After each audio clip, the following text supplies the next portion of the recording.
Elles squattent les endroits les plus fréquentés de la capitale dès le lever du jour et sollicitent les passants, principalement les touristes insouciants. Ce sont des groupes de filles, en majorité originaires des pays de l'Est. Pour vous aborder, elles vous alpaguent avec de fausses pétitions pour aider les enfants malades ou encore les sourds et muets. Leur objectif, vous apitoyer pour vous alléger de quelques billets. C'est pour les handicapés. Signez, s'il vous plaît. Pour les handicapés, pour les enfants. Ils sont en Bosnie. Des symboles évoquant le handicap ou des noms d'associations qui n'existent pas, mais pour lesquelles elles demandent de l'argent bien réel. Il faut donner. De l'argent canadien, anglais, ce que vous voulez. Il faut donner. 1 euro, s'il vous plaît. Nous nous éloignons. Quelques minutes plus tard, une touriste japonaise, qui a elle aussi refusé de donner, va se faire violemment chahuter. Derrière l'opéra, les grands magasins ont même embauché des vigiles, spécialement pour les chasser. Oui, bien sûr, parce qu'ils embêtent les clients. Ouais. En fait, ils font la manche et ils volent en même temps. Voilà. La dernière fois, il y avait tous appliqué 6 000 € ici. Ouais. Ils font semblant ici, 6 000 €. Certaines de ces pétitionnaires seraient donc aussi des pickpockets. Leur fausse pétition ne serait qu'un subterfuge pour détourner l'attention des passants et mieux arracher leur portefeuille ou leur portable. Nous sommes allés à la rencontre d'un de ces groupes, présents ici tous les jours. Comment vous avez eu l'idée de faire les pétitions? Nous, on est là depuis 6 mois. C'est le bouche à oreille. C'est d'autres filles qui nous ont appris. On se fait 3, 4, 5 euros. Oui, mais qu'est-ce que devient l'argent? C'est juste pour manger. C'est pour les bébés. L'argent, c'est pour mes enfants, c'est tout. Aucun centime n'est reversé à la moindre association. Pour inciter à donner, elles ont une petite ruse. Viens, je te montre la pétition. On écrit en anglais. On écrit les montants, là. Comme ça, les gens donnent plus. Faire croire que d'autres ont donné pour culpabiliser les passants. Une ruse facile mais efficace. Ils sont encore nombreux à se faire avoir. Coupables d'escroquerie à la charité, les fausses pétitionnaires sont surtout des as du vol à l'arraché. Une unité de police a spécialement été créée pour lutter contre ce phénomène, la MTS. En binôme, ces policiers sillonnent les quartiers touristiques et les abords des grands magasins. Leur rôle, suivre à la trace les groupes de pétitionnaires et se familiariser avec leurs habitudes pour les prendre plus tard, en flagrant délit. Mais leur priorité, c'est surtout de montrer leur présence pour les décourager ou les faire fuir. Nous sommes samedi, jour d'affluence. Cet après-midi, nous allons croiser de nombreux groupes. Il ne leur faut que quelques secondes pour les repérer et les identifier. Là, il y en a 4. Là, elles vont au niveau du métro. Elles écrivent les sommes et puis voilà. Elles vont se mettre sur leur lieu de prédilection, voilà. Sortie Louvre. Alors que les jeunes filles se mettent en place, ils repèrent un autre binôme. Là, vous en avez, là. À seulement 10 mètres de nous. Hop là. Par ici, viens là, mets-toi là, hop là, voilà. C'est quoi ça? C'est la police, madame. Toi, la police? Oui, tiens, donne ça, balance ça par terre. Tu veux voir ça? C'est bon? C'est bon. C'est bon? Bah alors, pourquoi tu discutes? Les victimes ne portent quasiment jamais plainte. Alors, pour perturber leur activité, les policiers n'ont qu'une solution, détruire leur matériel. Ça les fatigue, il va falloir qu'ils recommencent à faire une copie et qu'ils aillent un petit peu voir ailleurs. Et on prend le stylo. Voilà. Pour interpeller les fausses pétitionnaires, les policiers doivent les prendre la main dans le sac. Le flagrant délit, c'est la spécialité des équipes de la BAC. Ce matin, dans le 1er arrondissement de Paris, 2 groupes en civil travaillent en parallèle, ceux de Jeff et Christophe. Nous accompagnons celui de Jeff en caméra cachée. Ah, il y a 3 ou 4 là-bas en face. Depuis une demi-heure, Jeff observe un groupe de filles bien connues de leur service. Là, il y a 4 petites pétitionnaires qui sont également des voleuses, des tireuses, ce qu'on appelle. La bousculade, c'est généralement celle-là. Policiers et voleuses jouent tous les jours au chat et à la souris. Si Jeff les reconnaît facilement, elles peuvent aussi le repérer et compromettre la mission. Quelques instants plus tard, nous tombons justement nez à nez avec l'une d'elles. On va aller faire un tour là. Pour se faire oublier, Jeff nous entraîne dans un magasin et va même nous faire jouer les couples en pleine séance de shopping. Regarde. Parce qu'elle me regarde, écoute. C'est bien ça. Pas le temps de parler chiffon. Dehors, le groupe serait en train de passer à l'action. Ça bosse à fond, ça bosse à fond. Ça va bosser à fond, là. Je te laisse. Jeff se précipite dehors. En quelques secondes, les filles se sont regroupées autour des touristes et tentent de leur voler leur portefeuille. Putain, ça a même pas réussi, apparemment ça nous regarde. À quelques centaines de mètres, Christophe a eu plus de chance. Il vient d'interpeller une mère et sa fille en flagrant délit. Elles ont pris des vêtements, se sont fait passer en fait pour des clientes et elles ont ouvert le sac de la victime, elles ont récupéré en fait le portefeuille de cette dernière et puis on les a interpellées à la sortie. En fait. La victime est une touriste brésilienne. Dans son portefeuille, une liasse de billets sûrement fraîchement sortis du distributeur. Ça bosse uniquement en fait dans les magasins, ça fait des vols à la tire en fait uniquement dans les magasins. Les deux femmes sont placées en garde à vue. En France, l'escroquerie à la charité peut coûter très cher, jusqu'à 7 ans de prison et 750 000 € d'amende. Mais ces jeunes filles qui font appel à votre bon cœur pour vous escroquer ne sont pas les seules à exploiter le filon du business de la charité. Solliciter la générosité des particuliers, une nécessité pour les vraies associations caritatives. Pour mener à bien leur mission, elles ont besoin de votre argent coûte que coûte, quitte à utiliser parfois des méthodes bien éloignées des valeurs qu'elles défendent. Les chômeurs, t'as les acétiques, non? Alors, sur tes 1000 € d'acétique, est-ce que 12 € ça va tuer? Dons d'argent, mais aussi dons en nature. Nous déposons 150 000 tonnes de vêtements dans des bennes aux couleurs d'ONG célèbres. Mais que deviennent nos chemises et pantalons? Nous les avons suivis à la trace. Leur destination finale risque bien de vous surprendre. On tombe sur des pièces exceptionnelles, oui. Ça vaut combien, ça? 2000. La charité est aussi le gagne-pain de certains escrocs. Ils se cachent derrière des masques de bienfaiteurs pour organiser de fausses collectes de vêtements.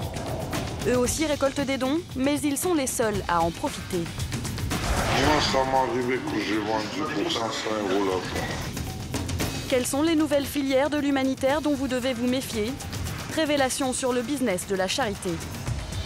Ça ne me regarde pas. Place de la République ou place d'Italie. Du matin au soir, ils sont dans tous les endroits les plus passants de Paris. Vous les avez sûrement déjà vus. Ils portent des chasubles aux couleurs d'associations très connues.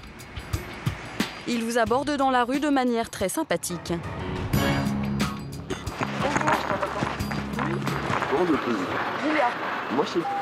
Pour vous accrocher, leur discours est bref et presque caricatural. En fait, on est une ONG de protection des animaux qui existe à peu près depuis 41 ans. Et combien de choses qu'on a protégé, c'est surtout le bébé phoques. Parce que avec cette belle petite fleur blanche, ils se massacraient tout simplement pour faire des mentions. Leur but, obtenir des dons. Logo ultra présent, emploi du on, tout laisse croire qu'il s'agit de bénévoles. Mais qu'en est-il vraiment? Notre enquête commence sur Internet. Nous découvrons que ces jeunes sont en réalité des recruteurs de donateurs. Un métier apparu il y a 10 ans. Et avec lui, une dizaine de sociétés spécialisées dans la chasse aux dons. Pratiquement toutes les grandes ONG font appel à leurs services. La Croix-Rouge, UNICEF, Amnesty International, Médecins du Monde ou encore Secours Populaire. Comment fonctionnent ces entreprises? Nous postulons auprès de la plus importante d'entre elles. 2 jours plus tard, nous avons rendez-vous dans un café parisien. L'entretien se veut informel. Le tutoiement est de mise. Déjà, Julia, bienvenue. Merci d'être venue en entretien ce matin.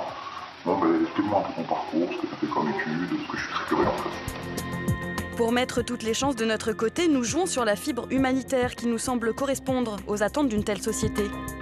Là, je cherche du boulot, je me suis dit, bon, travailler aussi pour une ONG, c'est de l'argent qui va à une association, et c'est ça qui m'intéressait. Mais apparemment, nous n'avons pas bien compris le principe. Alors, on va savoir quand même, faut bien expliquer, c'est une boîte de prestations. Ok. Alors, le but, c'est aussi de facturer des heures d'euros aux assos. Normal, tu vois. Le but, c'est aussi de trouver des donateurs, maximum de donateurs. Qu'est-ce que tu fais du métier de recruteur donateur? Il faut quand même convaincre les gens. Alors je dis excuse-moi, en fait notre but c'est pas de convaincre les gens. Ouais. On n'est pas là pour convaincre. Ouais. Le but c'est de parler avec un maximum de gens dans la rue. Convaincre quelqu'un, ça voudrait dire tu essaies de convaincre que la cause elle est importante. D'accord. On est pas là-dedans. On est là pour trouver des gens convaincus. Ouais. Le message est clair. Nous ne sommes pas là pour défendre l'association, mais pour récolter des dons. L'entretien prend fin. Le soir même, nous recevons un simple SMS.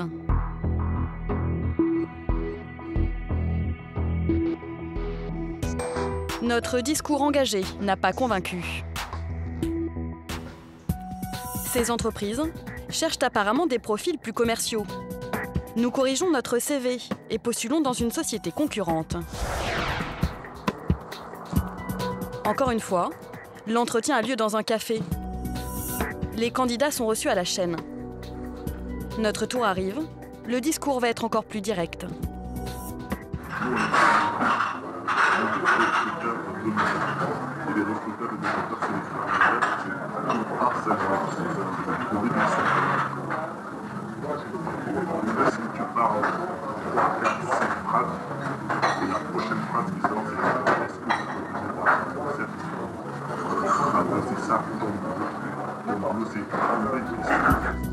Et de l'argent, nous devons en trouver beaucoup.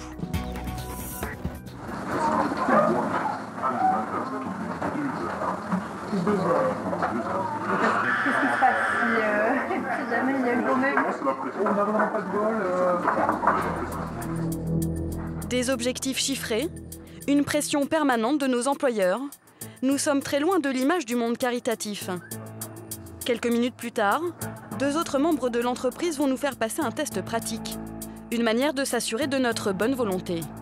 Alors, qu'est-ce que tu as peur de voir dans la rue? Non, comment dire? Qu'est-ce que tu as peur?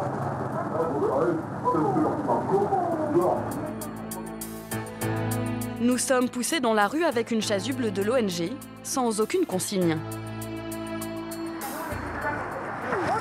Bonjour, vous connaissez le papier? Non. Bah, je vous invite à boire une retenue de Ah, si, je connais. Ok. Bonjour madame, vous connaissez la pilule? Bonjour. Bonjour messieurs, vous connaissez la pilule? Je vous invite à aller sur le site internet. Ok. Bonne journée. Au bout de 5 minutes, C'est bon? Ok, bon, ça va là? l'un des recruteurs met fin au test et nous promet une réponse rapide.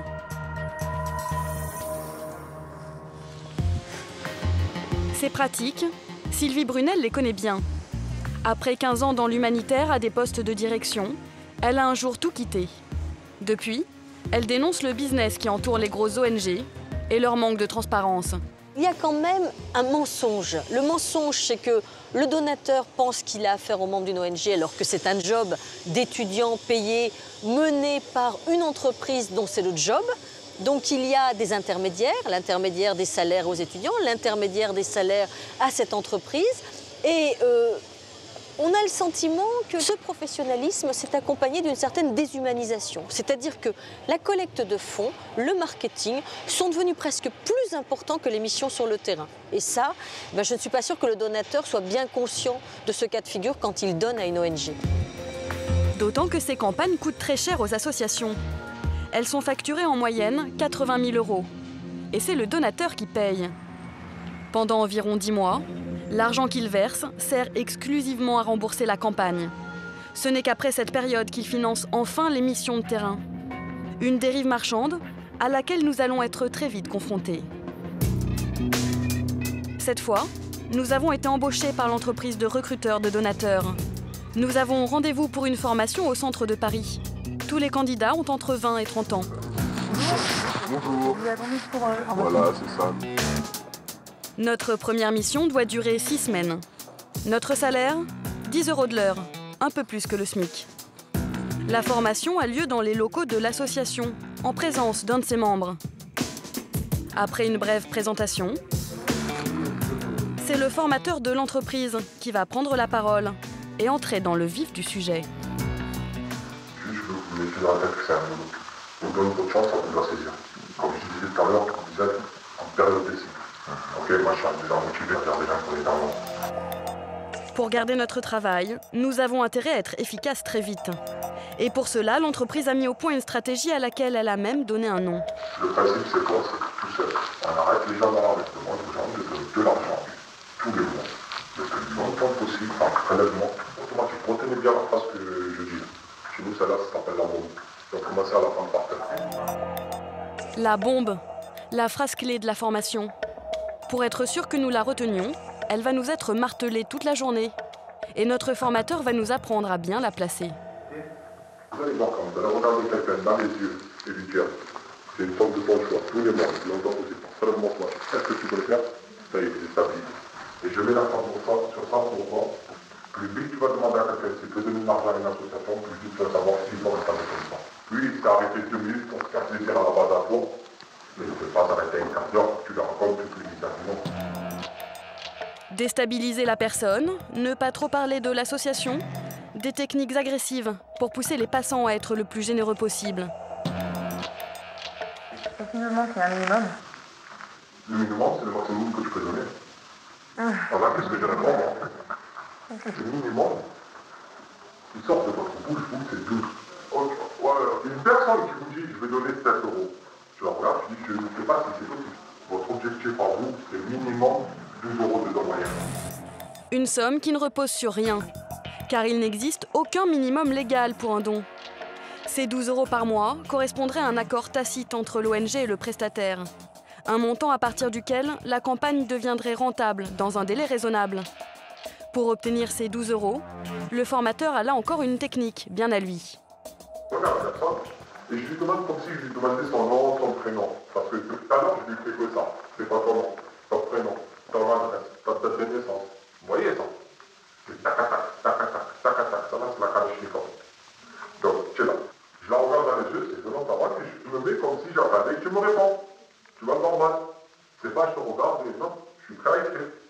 La personne va se voir faire ça, et je vais voir un LCL, ok. L'adresse exacte, tu regardes ton compte. La personne me regarde, il faut l'adresse, il faut les coordonnées, tu les as, tu les connais, non? Tu vas sur tes comptes sur Internet, et là, je l'embobine. Et là, je lui rentre dans le cerveau. La personne, elle ne sait pas, mais moi, je sais que dans 2 minutes, on est à sa main quand ça tire arrive. Qu'elle veuille pas. Forcer la main à un donateur potentiel en le menant jusqu'à un guichet de banque. Une méthode pas très éthique. Notre formation théorique touche à sa fin. Dès le lendemain, nous passons à la pratique. Nous allons opérer à Cergy, en banlieue parisienne. Une ville qui n'a pas été choisie au hasard. Les recruteurs de dons quadrillent la France entière. Pour ne pas se marcher sur les pieds, ils se partagent les lieux de collecte. Et apparemment aujourd'hui, nous avons de la chance. Cergy, c'est un des meilleurs spots. Mieux que Paname, beaucoup mieux que Paname. Pourquoi? Parce que les gens ils ont moins l'habitude d'être sollicités, tu vois. Franchement ici, c'est un bête de spot.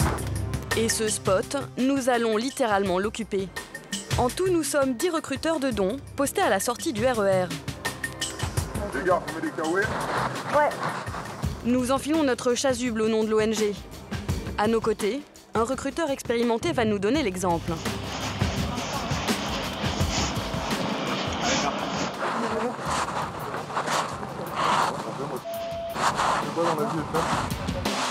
Avec lui, nous comprenons vite que le secret de la réussite consiste à avoir une attitude amicale presque familière, mais surtout sans aucun temps mort. En fait, le truc, c'est que c'est toi qui dois aller à leur rencontre. Tu vois ce que je veux dire? Par exemple, moi, la zone que je délimite, je sais pas, je te prépare à ce poteau-là, et tu me dis, là, ton spot, là, c'est sur les tongs, bam, bam, bam, bam, bam, bam, et toutes les personnes qui vont y aller, c'est toi qui vas verrouiller en lui disant, salut, salut, salut, salut, salut, salut, salut. Ah, toi, tu t'arrêtes? Non, ok, bonne journée. Tu t'arrêtes? Ok, non, bonne journée. La consigne, aborder 1000 personnes par jour pour multiplier nos chances. Selon eux, ce serait même mathématique. Sur 100 personnes qui vont passer, t'en as 20 qui vont s'arrêter. Sur les 20 qui vont s'arrêter, t'en as 2 qui vont te dire oui, je peux le faire. Et sur les 2, t'en as un seul véritablement qui va le faire. Juliette, tu sais tout maintenant, allez feu. Nous nous jetons à l'eau. Bonjour monsieur, vous appelez comment? Ah, bonne journée. Bonjour madame, comment vous vous appelez? Derrière nous, Jean-Paul, notre chef d'équipe, nous surveille de très près. Non mais j'y vais, hein. Bonjour monsieur. Et nous allons vite comprendre pourquoi. Bonjour. Comment tu t'appelles? Moi, c'est marrant. Nous accrochons notre premier passant. Nous lui parlons de l'association pour laquelle nous récoltons des dons. On a quand même les enfants armés, qui sont armés en Centrafrique, des Colombanie, la crise nutritionnelle au Sahel. Du blabla inutile selon Jean-Paul, qui va immédiatement intervenir et reprendre la main. Comment tu t'appelles? Lui va aller droit au but. C'est quoi, moi, tu fais quoi avec 12 €? Bon, ouais. Est-ce que toi, finalement, 12 €, ça te paraît une somme énorme? Est-ce qu'une fois par mois, tu fais ça? Derrière, tu sauves des vies, tu vois. Et pour séduire le passant, il lui assène une avalanche d'arguments. Derrière, il y a l'État en fin d'année. Tu reçois un reçu fiscal dans ta boîte aux lettres de notre part, tu vois. Et le trésor public qui te rembourse les 3/4 de tes dons. Sur 12 €, tu ne mets que 3 € de ta poche. Mais le jeune homme est étudiant. Il n'a pas les moyens de donner. Jean-Paul va tenter de le culpabiliser. Qui crie de bloc, dis-moi. T'as envie de réfléchir, t'as pas envie de m'engager, t'as pas envie de t'engager, t'as pas envie de donner, quoi. Ok, bonne journée à toi. Bonne journée. Au revoir. Ça te paraît difficile? Ouais, parce que le pauvre, c'était... Faut pas se mettre à leur place. Faut se mettre à ta place quand tu es dans une présentation d'argent. Si tu te mets à la place de la personne, c'est bon. Nos états d'âme semblent peu compatibles avec notre travail. Et Jean-Paul va encore plus loin. Ah, mais là, je suis tombée sur des chômeurs de 3 fois qui me disent que c'est pas donné. Les chômeurs, t'as les acédiques, non? Alors, sur tes 1000 € d'acédique, est-ce que 12 € ça va te tuer? Tu comprends que je veux dire? Ça va venir petit à petit. Ouais, je peux essayer. Toi, tu vas essayer, tu vas le faire. Un encouragement aux allures d'avertissement. À la pause de 16 h, nous n'avons obtenu aucun bulletin. Le couperet tombe. Pourquoi? Tu peux m'expliquer ou pas? Alors, donc, je t'ai vu bosser. Maintenant, le truc, c'est quoi? C'est que bon, ça convient pas. En gros, on attendait que tu me fasses une signature. C'est notre premier jour et nous sommes encore en période d'essai. Pourtant, nous sommes déjà licenciés. Et nous ne serons pas une exception. À la fin de la semaine, un seul nouveau recruteur de donateurs verra son embauche confirmée. Une attitude pas très charitable pour une entreprise arborant les couleurs des grandes ONG. Pourtant, tous les responsables des associations que nous avons interrogés assument avoir recours à ces collectes musclées. Elles seraient le moyen le plus efficace de récolter des dons. La collecte de rue, elle permet d'avoir des donateurs réguliers, donc c'est vrai que c'est plus fastidieux, c'est plus cher, mais en revanche, les donateurs qui sont engagés sont vraiment engagés sur la durée. Comme toute forme d'investissement, il y a un coût et c'est un peu plus long à rentabiliser que d'autres formes. Envoyer du courrier, envoyer des messages téléphoniques ou faire une opération de sensibilisation, ça coûte de l'argent. Ça coûte tout simplement de l'argent. Donc, si quelqu'un a la bonne équation pour dire vous arrivez à informer quelqu'un sans dépenser de sous, on est preneur. En attendant que soit inventée la formule magique, les recruteurs de dons battent toujours le pavé. Pour éviter que votre bonté ne vous joue des tours, mieux vaut donc bien vérifier à qui vous donnez. Plutôt que de verser de l'argent, de nombreux Français privilégient ainsi les dons en nature. Une démarche plus concrète et donc a priori moins risquée. Mais là encore, les bénéficiaires ne sont pas toujours ceux que l'on croit.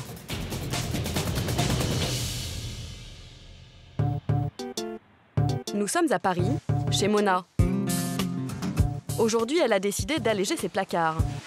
Comme 48% des Français, la jeune étudiante donne un sac de vêtements tous les ans. En général, ce sont des vêtements que moi, j'ai trop mis pendant un certain moment et que je ne mets plus forcément. Ça me permet de vider mes étagères, parce que j'aime bien me racheter des vêtements. Et comme ça, les plus démunis peuvent aussi profiter de vêtements encore utilisables. Par respect pour les plus démunis, Mona sélectionne uniquement des vêtements en bon état. Puis elle les dépose tout simplement dans une benne près de chez elle, qui affiche le logo d'une célèbre association. Pour moi, c'est une garantie que mes vêtements vont être donnés aux personnes qui en ont besoin, donc que l'association va les redonner. Mais ce à quoi Mona n'a pas prêté attention, c'est que ces bennes aux couleurs de grandes associations sont gérées par des entreprises privées. En effet, en France, 150 000 tonnes de vêtements sont collectées chaque année. Une quantité astronomique qui réclame une logistique très lourde et coûteuse que les ONG ne peuvent supporter. Résultat, seuls 3% sont donnés aux plus démunis. La gestion des 97% restants est confiée à des sociétés spécialisées. Des sociétés de plus en plus nombreuses car le business est très rentable. Aujourd'hui, une tonne de vêtements se vend en moyenne 400 €, 5 fois plus qu'il y a 6 ans. Si l'entreprise Le Relais permet la réinsertion de personnes en situation d'exclusion, d'autres sont à but exclusivement lucratif. Parmi elles, Ecotextile ou encore Veteco. Mais que font-ils de nos vêtements donnés? Nous avons voulu suivre leur trajet. Le secret est bien gardé.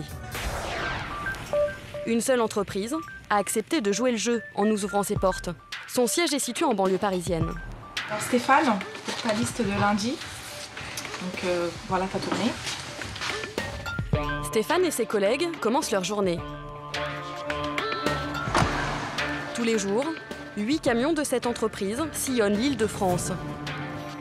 Chacun réalise une vingtaine d'arrêts et ramasse 2 tonnes de vêtements. Une partie est récupérée directement dans les locaux des associations. Mais 75% proviennent des bennes. Comme celle-ci, où Mona pensait donner directement à une ONG. Là, c'est à déborder.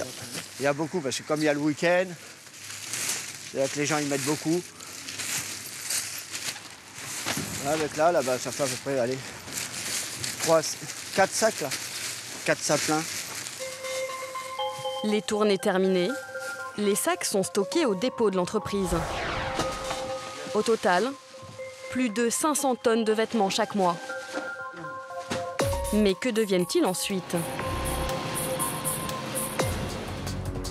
En réalité, ils sont expédiés à un centre de tri pour être ensuite vendus.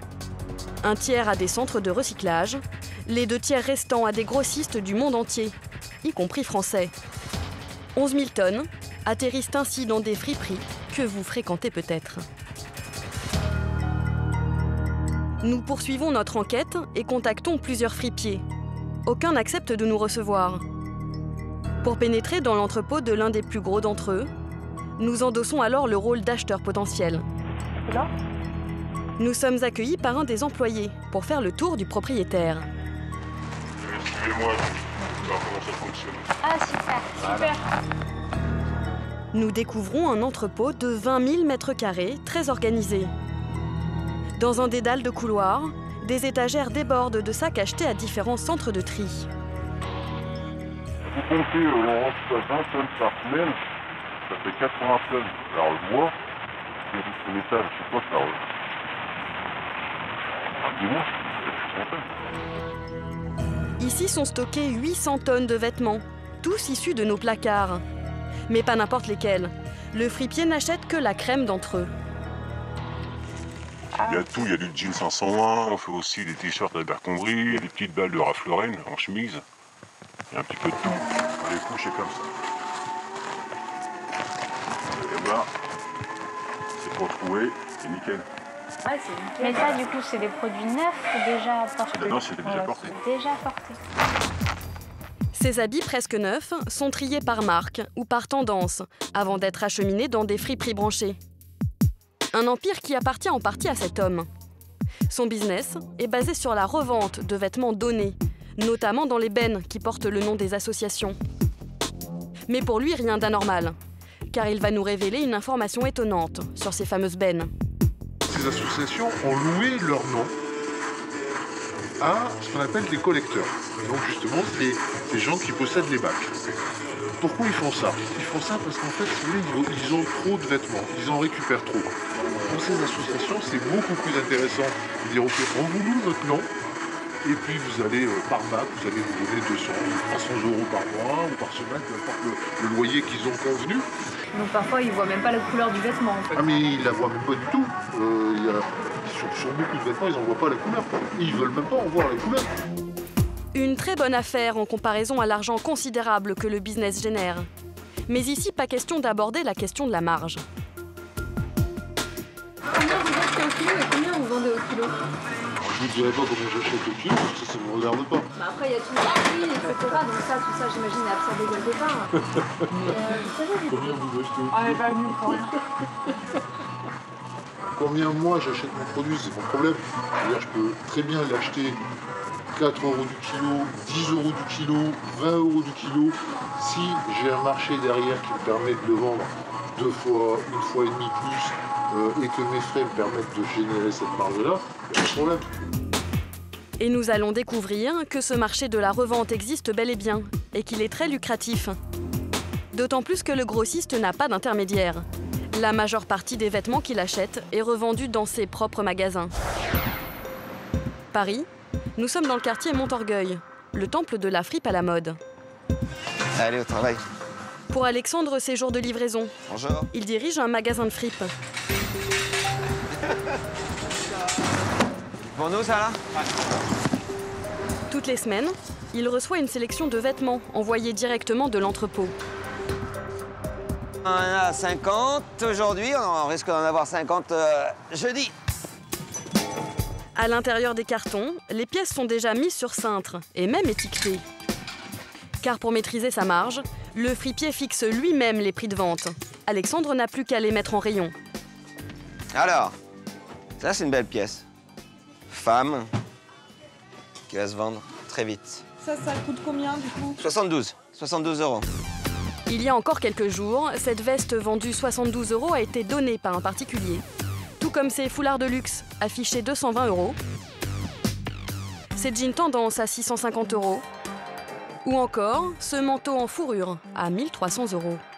Il y a des collectionneurs qui payent des prix très forts par rapport à des pièces qui sont très recherchées par rapport aux époques. Comme dans les foulards, on a les foulards Hermès qu'on arrive à trouver, du Dior, du Saint-Laurent, du Courrèges. Et là, on tombe sur des pièces exceptionnelles, oui. Des pièces rares que les particuliers ont parfois données dans des situations dramatiques. Les familles, quand certaines personnes décèdent, ils ne savent pas quoi faire, donc soit ils donnent, et des fois on trouve aussi des perles, et voilà quoi. Donc ça c'est armée suédoise ou russe. Ça vaut combien ça? 2000. 2000 € pour un manteau donné, une marge considérable qu'Alexandre trouve parfaitement justifiable. Il y a tout un système, en fin de compte, ils sont donnés. Après, il faut aller les chercher, il faut que ça vienne. Ça ne vient pas tout seul. On paye des gens, on paye des transporteurs, on paye de l'essence, on paye plein de choses. Et après, en plus, nous, on les nettoie, on les trie. Il faut les retrier, il faut payer aussi des gens. Donc, on leur sert tout sur un plateau. Le seul truc, c'est qu'ils disent que c'est cher, mais en fin de compte, non. Le problème, c'est que Mona ne savait pas que les vêtements qu'elle pensait donner à une association pouvaient être revendus très cher et surtout en bas de chez elle. Un flou entretenu par tous les acteurs du secteur pour inciter les gens à donner toujours plus. Et ça marche. Chaque année, le nombre de tonnes de vêtements donnés par les Français augmente. Une manne qui attire toujours plus d'entrepreneurs, dont certains qui exploitent les failles du système. Des particuliers se sont ainsi greffés au business de manière parfaitement illégitime.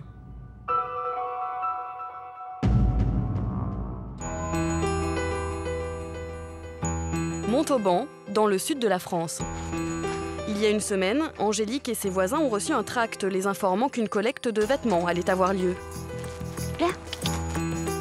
Il y avait plein de sacs poubelles. Alors vous en aviez, je crois, 7 maisons.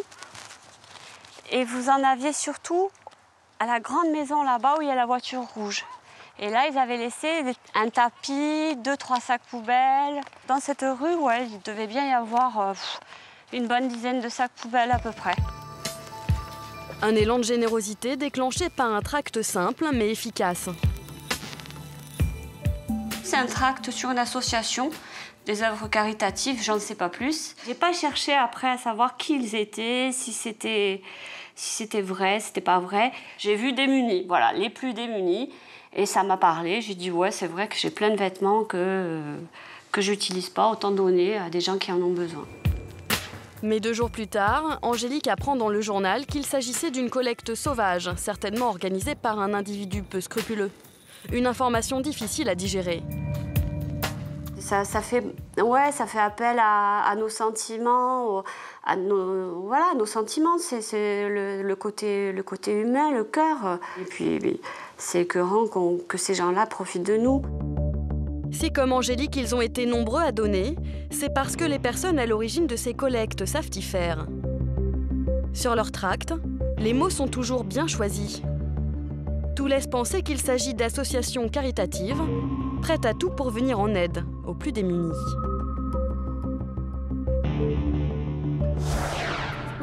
Quelques jours plus tard, à l'autre bout de la ville, nous repérons des sacs remplis de vêtements, sur lesquels est scotché le même tract.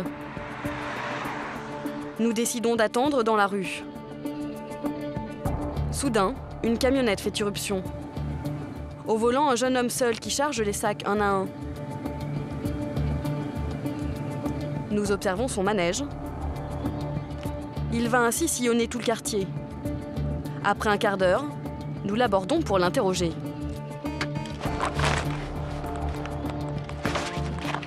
Qu'est-ce que vous faites, monsieur? C'est pour qui?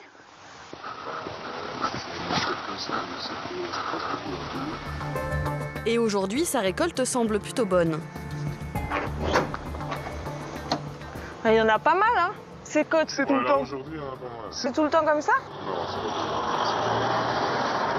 Tu ramasses une dizaine. Car sur ce secteur, il y aurait même une concurrence entre plusieurs organismes de collecte sauvage. S'ils ont passé avant, tu fais une ville et tu ramasses rien du tout. Nous lui demandons alors ce que deviennent tous ces vêtements. Et vous les vendez après, les vêtements? Vous les donnez? Moi, je sais pas le patron. Et vous savez pas ce qu'ils font des vêtements après? Je sais pas du tout. Gêné, l'homme fait mine de ne rien savoir et met fin à notre échange. Qui se cache derrière cet organisme? Sur le tract figure un numéro de SIRET. Il permet d'identifier une entreprise sur le registre du commerce. Celui-ci a bien été attribué en mars 2013. Mais ce qui semblait être une association est en réalité une SARL.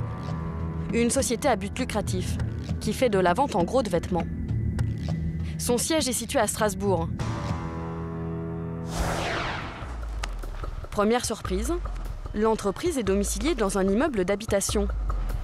Son nom est affiché sur une boîte aux lettres. Nous sonnons à l'interphone. Nous n'obtiendrons aucune réponse. Et des entreprises comme celle-là, il en existerait une dizaine en France, principalement installées ici à Strasbourg. Pas de locaux, un capital de départ d'1 euro. Toutes présentent le minimum d'existence légale pour se lancer dans le business, sans être hors la loi. Qui se cache derrière ces sociétés obscures? La plupart de leurs gérants seraient géorgiens. Après plusieurs semaines de négociations, l'un d'eux accepte de nous rencontrer. Il nous conduit à son entrepôt, un simple garage à la sortie de la ville. Il a 30 ans et dit s'être lancé dans la collecte sauvage de vêtements il y a 6 mois. Voilà. Ah oui, quand même, il y a beaucoup là. 13 quoi? 13 tonnes? Voilà, à peu près. C'est en combien de temps ça? 2 mois. 2 mois? Et ça part quand ça? Il faut que ça dépasse 15 tonnes. Tous ces vêtements sont issus de collectes sauvages comme celle de Montauban. L'homme les vend directement à des centres de tri. Mais il ne souhaite pas parler de son business ici. Il nous emmène dans un café au centre de Strasbourg. Comment vous avez eu l'idée de faire ça? Il y a des amis qui faisaient aussi, voilà, j'avais pas de travail. Tout le monde connaît comment ça marche et il faut pas de l'argent. Je vais acheter un peu de camion, voilà. Les entreprises auxquelles il revend les vêtements sont situées en Europe de l'Est, en Tunisie et même en France. Et certains clients sont très généreux. Moi, ça m'est arrivé que j'ai vendu pour 500 € la tonne. Ça, j'ai vendu au Belgique, voilà. 500 € la tonne de vêtements que les particuliers pensent donner aux plus démunis. Une tromperie qui n'a pas l'air de l'embarrasser. Les gens, ils pensent quand même donner à une association. Ils pensent, mais il faut dépenser. Déjà, Chez moi, c'est jamais écrit que c'est à l'association. Il y a le numéro serré. Et c'est là toute la subtilité du business. Laisser supposer qu'il s'agit de dons par des mots habituellement employés par des associations caritatives n'a rien d'interdit. Il y a illégal, c'est pas le crime. Si j'ai pas le droit, pourquoi j'ai autorisation? J'ai eu plusieurs appels, contrôles, tout, mais personne m'a dit que j'ai pas en plus tout le monde qui travaille comme ça. Impossible donc de mettre un terme à leur activité. Néanmoins, ce genre d'entreprise flirte parfois avec l'illégalité. En Indre-et-Loire, un couple pratiquant la collecte sauvage a ainsi été interpellé. Ils employaient 17 personnes au noir.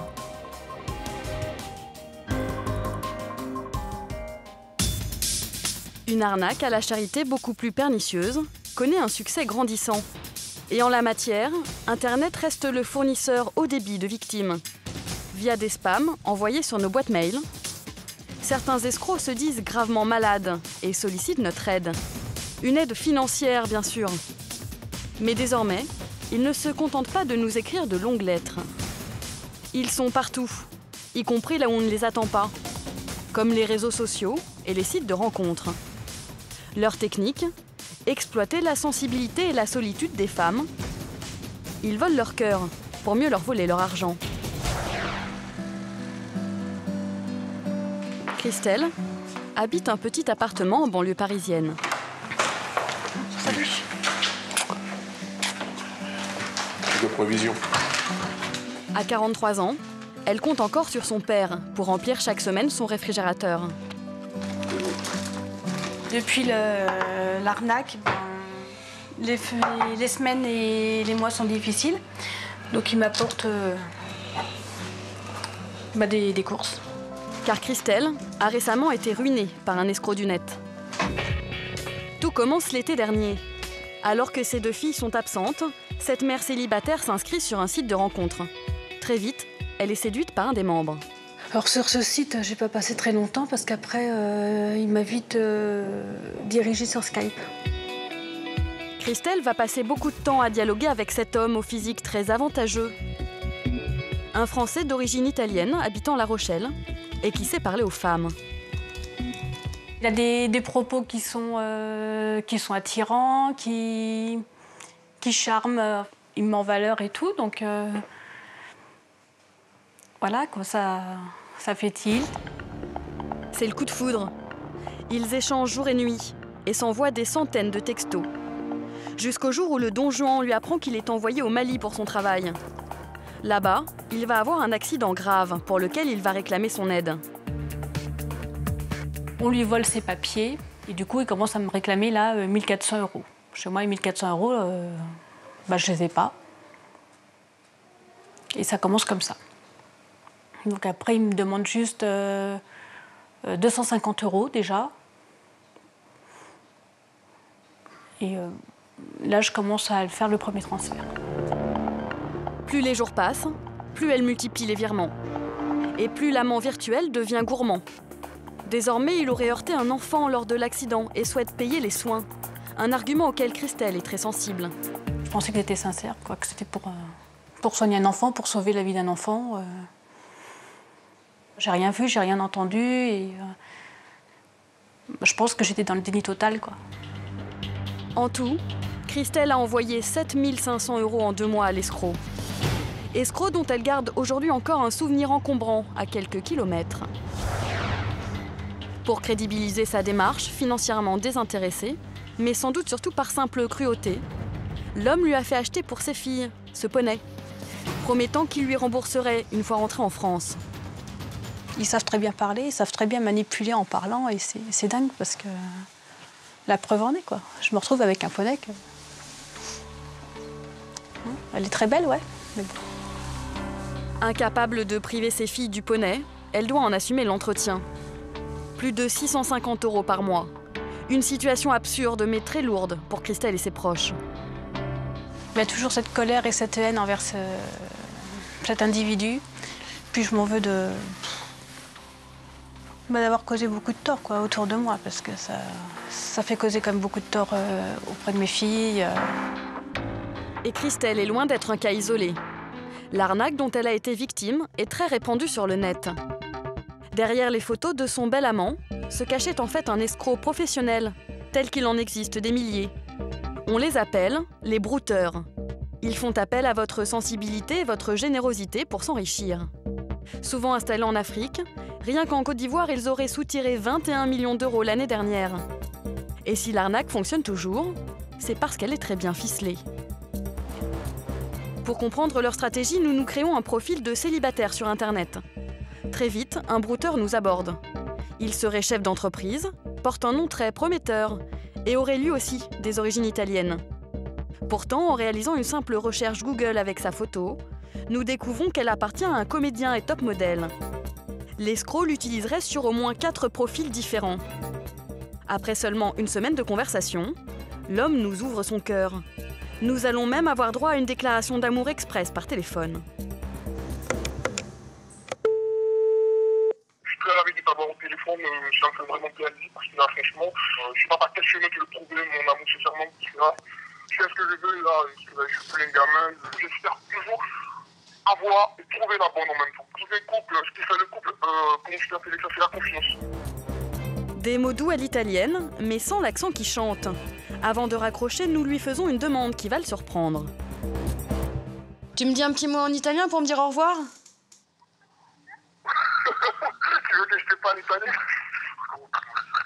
Bah écoute, il y a des mots qui m'échappent, mais bon, tu vois, un après-midi, on dit bonne nuit. Apparemment, les mots lui manquent. Mais il va être beaucoup plus bavard quelques jours plus tard. Ce mécanisme, Camilla Parizeau le connaît par cœur. Elle est membre d'une association de défense des victimes d'escroquerie dite à la nigériane. Selon elle, les prochaines étapes sont le harcèlement et l'isolement. On vous empêche de dormir, on vous appelle la nuit, on vous tient sur le net des heures entières, on vous envoie 20 ou 25 SMS par jour. Je trouve que c'est similaire aux victimes des sectes. Vous avez un gourou pour vous toute seule tout le temps. Et puis, il est tellement présent qu'au bout d'un moment, il n'y a plus que lui, quoi. Vous n'entendez plus rien, vous voyez plus rien. Vous êtes complètement enfermé dans l'histoire. Désormais, effectivement, l'escroc nous sollicite 3 à 4 fois par jour. Lors d'une énième conversation, il nous demande de l'aide et nous réclame de l'argent. Nous insistons pour lui parler d'abord de vive voix. Oui, Dominique. Comment tu vas? Il va alors inventer une histoire rocambolesque. Du matériel professionnel à lui est coincé aux douanes. Il a perdu ses papiers, a besoin d'argent très vite pour débloquer la situation. T'as besoin d'eux? Oui, j'aurais besoin de 3500. 3500 €. Et comment tu veux que je fasse? Je demande une agence Western Union. T'es habitué à fonctionner comme ça? Oui, je t'enverrai mes coordonnées par SMS. Nous dévoilons alors notre identité et lui demandons de témoigner sur ses pratiques. Son ton perd toute sa tendresse. Pourquoi t'as choisi ce profil? Pourquoi t'as choisi cette photo, ce comédien? Comment tu sélectionnes les femmes à qui tu parles, etc. Non, écoute, sérieusement, t'es en train de me poser des questions dont je ne sais de quoi tu parles. Moi, je te trompe pas. De toute façon, si tu ne me crois pas, ça te rend plus tard qu'on arrête là. Il nous raccroche au nez. Nous n'aurons plus aucune nouvelle de lui. Mais lors d'un précédent reportage en Côte d'Ivoire, nous avions rencontré un de ces fameux brouteurs. À Abidjan, Oscar nous avait reçus dans son bureau, un cybercafé où il passait 12 heures par jour pour tenter d'arnaquer des Françaises. Ce jour-là, sa victime était une Bretonne de 41 ans. Voilà, elle est en connexion là. Voilà, Jocelyne. Oscar, comme le Don Juan de Christelle, ou alors notre Dominique Villepin, joue lui aussi à l'amoureux transi. Mon amour, mon cœur, ma blessure sucrée, ma raison de vivre. Elle a regardé, elle dit, mon amour, c'est bon. Des mots d'amour dont le seul but est d'extorquer de l'argent. Oscar agit sans état d'âme. Et même lorsque Jocelyne lui apprend qu'elle est dans le besoin, il ne dessert pas son emprise. Il nous rejoue une conversation qu'il aurait eue avec elle. Je dis, mon amour, reste tranquille. Non, je peux rester tranquille. Là, j'ai déjà dépensé une énorme somme. Tu sais, l'argent que je t'ai emmené là, c'est l'argent de ma mère. Je n'ai plus rien, mon amour, pas d'en faire un effort. Je t'en supplie. Elle pleure. Mais en même temps aussi, l'idée me vient en tête. Mais quoi? C'est le travail, hein. Non, je lâche pas l'affaire. Je suis chaud, je t'adore, tu trouves moi les autres. Reste tranquille. Donc demain tu fais l'effort de te parvenir 750 €. Jusqu'à dire ok, y a pas de souci. Mon amour, demain je fais le transfert comme tu as dit. Ok, j'ai compris. Ok, après ça j'ai coupé. Et j'étais là à mon seul puis dit putain, cette femme me fait chier. Pleure trop. Mais le lendemain matin, là elle effectue le transfert. Oscar se vante d'obtenir 2500 € par mois, 10 fois le salaire moyen du pays. Alors tous les soirs, à la tombée de la nuit, il enfile ses plus beaux habits C'est pas fichu. pour aller dépenser l'argent volé dans les boîtes de nuit de la ville. C'est le rendez-vous des brouteurs. Ils viennent s'y pavaner avec leur liasse de billets. C'est une belle vie à avoir un vrai nana. Un nana même que les ministres cherchent. Première position, les footballeurs. Deuxième position, vient les brouteurs. Et les footballeurs ont plus peur de nous parce que nous, on peut dépenser 10 millions en une journée. Et puis bon, on s'en tape et puis demain on est là. Des fêtes comme celle-là, il y en aurait une dizaine chaque semaine à Abidjan. Et si ces escrocs sont rarement inquiétés, c'est parce qu'ils sont à des milliers de kilomètres de leurs victimes. L'escroquerie n'a pas lieu en France, les plaintes sont le plus souvent classées sans suite. Un trou juridique contre lequel se bat un justicier du net. Il se fait appeler le professeur. Il est à l'origine d'un groupe de hackers recherchés par la police. Tous les jours, il traque les brouteurs pour les dénoncer sur la toile. En fait, je suis rentré dans ce monde-là en pensant m'amuser. Et plus je creusais dans ce milieu pourri-là, et plus je me rendais compte des ramifications, des dégâts que ça provoquait. Il y a des gens qui se suicident, qui perdent leur maison, leurs enfants, juste parce qu'ils ont voulu aider. Ils croyaient qu'ils allaient aider quelqu'un sur le net, quoi. Et je me suis dit, on ne peut plus s'amuser avec ça, il faut passer à l'offensive, en fait. C'est le dernier escroc qu'on a eu.